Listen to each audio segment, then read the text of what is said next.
هەندێک لە منداڵانی کوردستان تووشی خۆی جگەرەکێشان هاتوون و هاوڵاتیانی شاری هەولێریش لەبارەی دیاردەی جگەرەکێشانی منداڵان و هەرزەکاران ڕای جیاوازیان هەیە.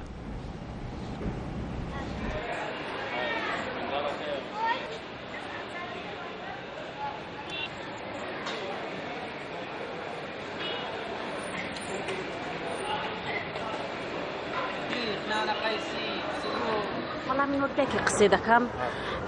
هیچ کاتە قبولی ئەوە نییە منداڵی من جگەرە بکێشێ بەڵام جگەرەکێشان دەگەڕێتەوە سەر هاوڕێی خراپ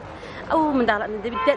دایمەن کاری دایک ئەوەیە چاودێری منداڵەکان بکە دایک باوکە چۆن بیتۆ هەرچۆ چۆن ئامۆژگاری و پەروەردەی منداڵەکەی بکە منداڵەکە وا دەچێت ئەو شوێنانێکە زیاتر شعبینە و ملیە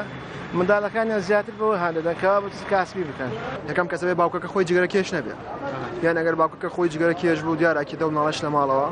فێری جگەرەکێشان نەبێت. زۆر خراپە جگەرەکێشان بۆ سیەکان زۆر خراپە نەخۆشیمان پێگەێنێت و خراپمان بەسەر هێنێت و تووشی مردن نەبین.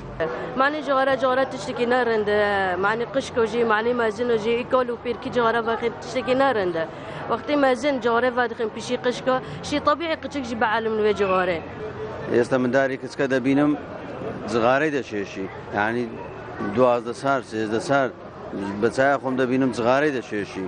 ما بەتەنێ دێتە بازاڕێ ئەو شتێکی باش نییە ئەم دەگەرە و شتەی دانیمە بەڕاستی.